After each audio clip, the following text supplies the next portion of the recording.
नमस्कार। मेरे साथ देश की बात में आप सभी का स्वागत है। रहस्यमय यात्राओं में एक नया पड़ाव आया है अभी।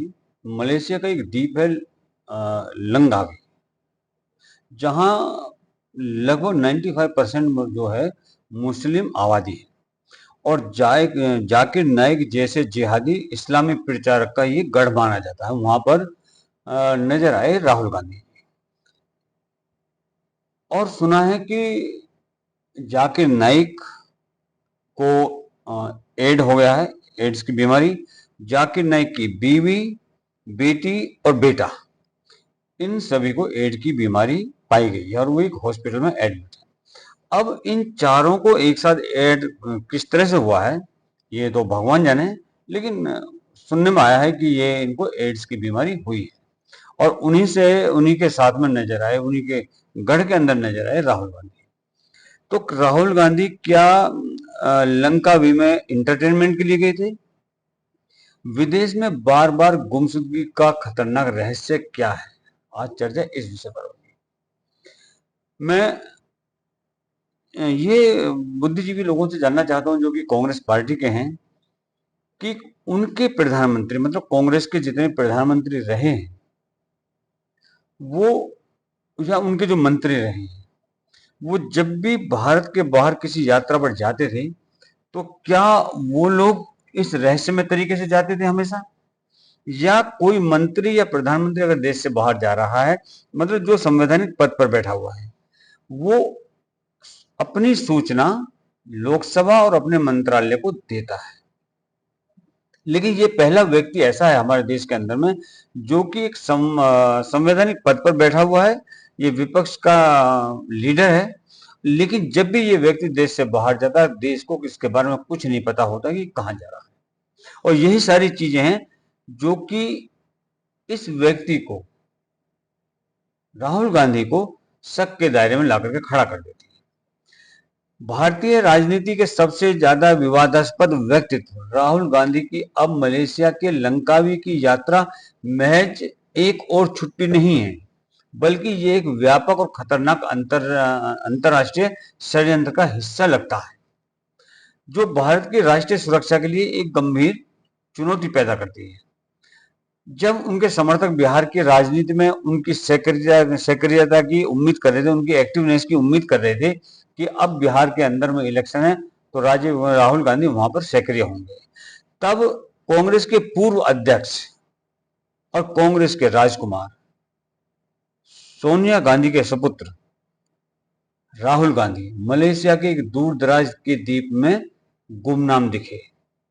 ये घटना एक ऐसे चिंताजनक पैटर्न को उजागर करती है जो पिछले एक दशक से बराबर चलता आ रहा है। राहुल गांधी अब स्पेशल प्रोडक्शन ग्रुप एसपीजी के जो है उसकी सुरक्षा में नहीं है। 2019 में मोदी सरकार ने गांधी परिवार से एसपीजी सुरक्षा वापस ले ली थी और उन्हें जेड प्लस सुरक्षा प्रदान की थी।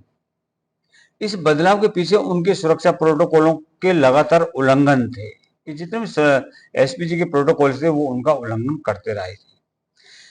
156 विदेशी यात्राओं में से 143 बार उन्होंने एसपीजी सुरक्षा को वो साथ नहीं लेकर गए, उनको यहीं छोड़ दिया था।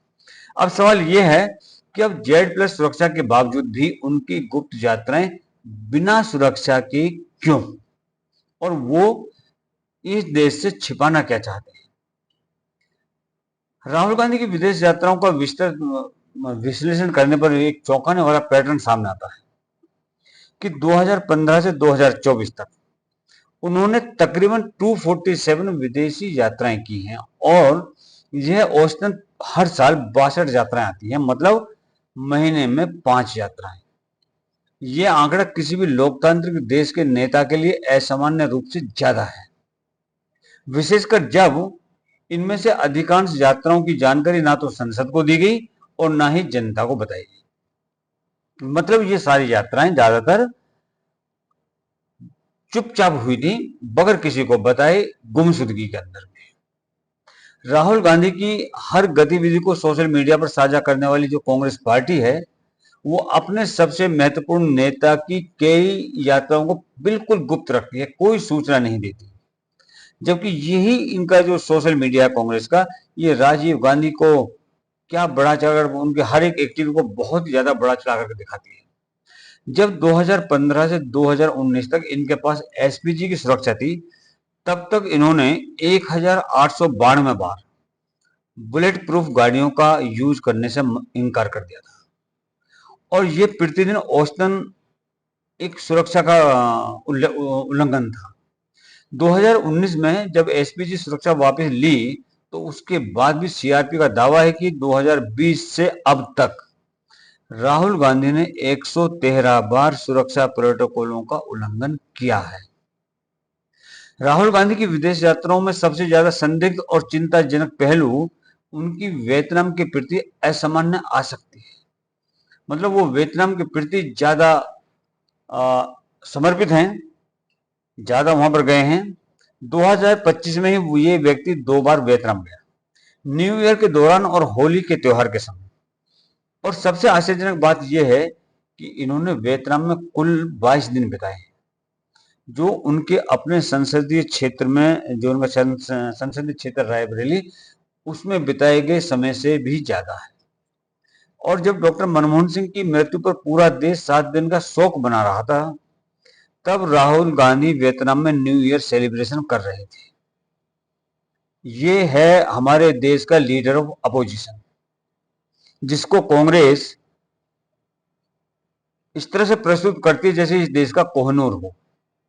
वियतनाम के अंदर में जॉर्ज सोरोस की मजबूत उपस्थिति इस कनेक्शन को और भी ज्यादा डाउटफुल बना देती है। Full bright university Vietnam Soros के ओपन सोसाइटी यूनिवर्सिटी का एक हिस्सा है ये, और कई सोरोस जो फंडेड एनजीओ हैं यहाँ पर एक्टिव हैं। सोरोस के ओपन सोसाइटी फाउंडेशन के वाइस प्रेसिडेंट सलील शेट्टी को भारत छोड़ो यात्रा में राहुल गांधी के साथ भाग लेते देखा गया था। कांग्रेस सांसद शशि थरूर ने भी सोरोस को पुराना मित्र बताया था, जो इस पूरे नेटवर्क की गहराई को बताता है। 2015 में राहुल गांधी का 60 दिवसीय दक्षिण पूर्व एशियाई दौरा सबसे विवादास्पद और संदिग्ध रहा है। इन्होंने बैंकॉक, कंबोडिया, म्यांमार और वियतनाम, इन देशों का चक्कर लगाया, और सबसे अधिक 21 दिन म्यांमार में बिताए थे इस व्यक्ति ने। यह उस समय की बात है जब म्यांमार को एसपीजी के लिए भी सुरक्षित नहीं माना जाता था। उस समय में इतने दिन रुकने का इस व्यक्ति का औचित्य क्या था? जहां तक बिखरते देश में सीआईए और चीनी खुफिया एजेंसियों के वर्चस्व की होड़ है, वहां पर इस व्यक्ति ने 21 दिन बिताए। और सबसे चिंताजनक सवाल यह है कि इस पूरी यात्रा की लागत उठाई किसने थी? कौन सी वो एजेंसी थी, कौन सा वो एनजीओ था जिसने इसकी लागत उठाई? क्या ये निजी फंडिंग थी या किसी विदेशी कंपनी का प्रायोजक था? ये राहुल गांधी की थाईलैंड यात्राओं का पैटर्न जो है वो भी बड़ा डाउटफुल है। 2024 के लोकसभा चुनाव परिणामों के बाद, जब रिजल्ट आए थे 2024 के इलेक्शंस के, उसके बाद इनके बैंकॉक जाने की अफवाहें तेज हुई थी। हालांकि ये फर्जी बोर्डिंग पास साबित हुआ था, लेकिन राजनीतिक टिप्पणीकारों का अनुमान था कि चुनाव परिणाम के बाद राहुल गांधी बैंकॉक थाईलैंड छुट्टी पर चले जाएंगे, जो इस पैटर्न की पुष्टि करता है। और 2023 में राहुल गांधी की उज्बेकिस्तान के राष्ट्र की जो यात्रा है, ये एक और रहस्यमय कड़ी है। ये यात्रा भी ठीक चुनावों से पहले हुई थी और इसकी कोई भी ऑफिशियल इंफॉर्मेशन नहीं दी गई थी। उज्बेकिस्तान जो है वो एक ऐसा देश है कि जहां चीन की बीआरआई की परियोजनाएं चल रही हैं, और वहां पर रूस का भी बहुत ही ज्यादा इफेक्ट है। 2025 में राहुल गांधी को बहरीन एयरपोर्ट के ऊपर भी स्पॉट किया गया था, लेकिन इस यात्रा का कोई आधिकारिक उद्देश्य सामने नहीं आया देश के। दोहा और काहिरा, इन जैसे स्थानों की भी यात्राएं अज्ञात मकसद से होती रही हैं। कुछ उसका मोटिव क्या था वो भी नहीं पता आज तक। यह पैटर्न दिखाता है कि राहुल गांधी का एक व्यापक अंतरराष्ट्रीय नेटवर्क है, जो पारंपरिक राजनीतिक चैनलों से अलग काम करता है। राहुल गांधी की जो विदेश यात्राओं का सबसे संदिग्ध पहलू उस समय उनका समय चुनना है। मतलब जो समय ये इन यात्राओं के लिए चुनते हैं, सबसे ज्यादा डाउटफुल होता है ये इनका समय। वो हमेशा ऐसे समय में विदेश जाते हैं जब देश के अंदर में उनकी पार्टी को उनकी सबसे ज्यादा जरूरत होती है। जब बजट सेशन था 2025 के दौरान, तब वियतनाम यात्रा, 2015 में बजट सत्र से ठीक पहले 2015 में बजट सत्र से ठीक पहले 6 दिन की गायबी होगी दिन की, और विंटर सेशन के दौरान लापता होना, ये सब कुछ एक संयोग नहीं हो सकता। इसमें राहुल गांधी की सोची समझी स्कीम होती है। इनके जो वेल विशर्स हैं, उनकी प्लानिंग होती है कि किस वक्त राहुल गांधी को देश से बाहर जाना है, और वो भी चुपचाप। ये चुनावी अभियान के समय भी उनका ये पैटर्न जारी रहता है। जिस तरह से यात्रा करते हैं, जब इलेक्शन होते हैं तब भी यह व्यक्ति ऐसे करता है। बिहार चुनाव प्रचार के तुरंत बाद लंकावी की यात्रा, 2019 में हरियाणा महाराष्ट्र चुनाव से 15 दिन पहले इसका बैंकॉक जाना, और झारखंड चुनाव के दौरान साउथ कोरिया की यात्रा। ये सब दिखाता है कि इस व्यक्ति की प्राथमिकताएं कहां हैं। राहुल गांधी के जो इंटरनेशनल कनेक्शन है, उसमें सबसे ज्यादा चिंताजनक पहलू 2008 का कांग्रेस चाइनीज कम्युनिटी पार्टी का एमओयू है। ये वो एमओयू है जो इन माँ बेटों ने वहां पर जाकर साइन किया था, और आज तक देश को उसके बारे में नहीं बताया गया कि वो क्या था। ये समझौता सोनिया गांधी की उपस्थिति में और उस वक्त के चीन के उपराष्ट्रपति शी जिनपिंग के साथ राहुल गांधी के द्वारा साइन किया गया था। सुप्रीम कोर्ट ने भी आश्चर्य दिखाया बताया था कि हमारे सीमित अनुभव में हमने कभी ऐसा नहीं सुना कि कोई पॉलिटिकल पार्टी किसी दूसरे देश से समझौता करती हो। कांग्रेस इस एमओयू की विस्तृत जानकारी सार्वजनिक करने से लगातार इंकार करती रही है। राजीव गांधी फाउंडेशन जो है, उसको भी चीनी सरकार से डोनेशन मिलने के आरोप हैं।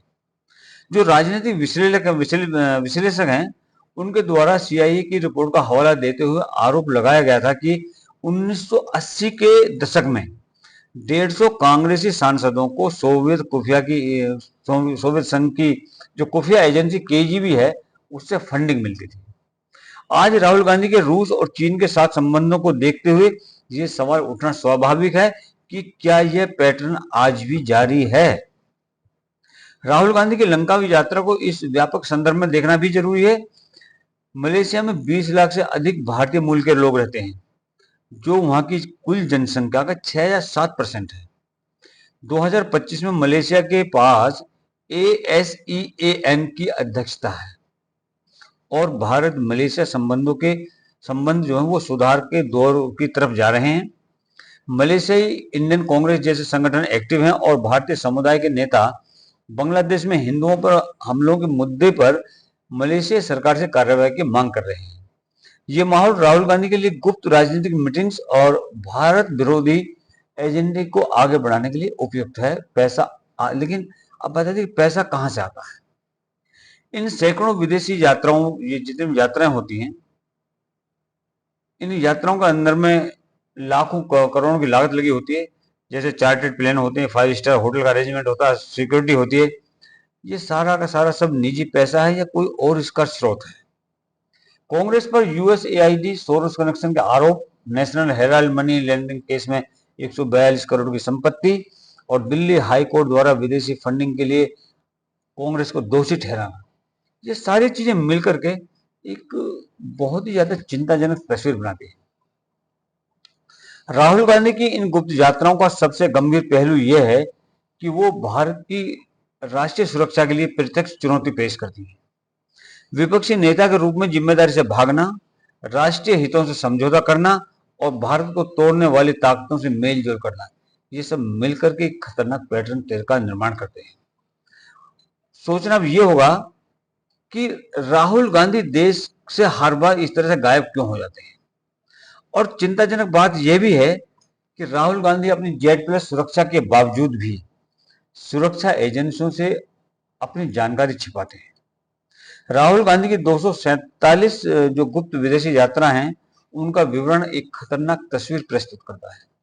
लंकावी के ताजा यात्रा केवल एक कड़ी है, और इस लंबी श्रृंखला की एक ऐसी श्रृंखला जो भारत की राष्ट्रीय सुरक्षा, संप्रभुता और लोकतांत्रिक संस्थानों के लिए गंभीर चुनौती पेश करती है। सुरक्षा प्रोटोकॉल के जानबूझकर इनका उल्लंघन करना, संदिग्ध अंतर्राष्ट्रीय कनेक्शन, सोरोस नेटवर्क के रिश्ते और राष्ट्रीय संकट के दौरान लापता होने का पैटर्न स्पष्ट रूप से दिखाई देता है कि यहाँ पर कुछ गहरा खेल चल रहा है। क्या हमारे विपक्ष के नेता वास्तव में राष्ट्रीय हित में काम कर रहे हैं या फिर कोई और एजेंडा चल रहा है?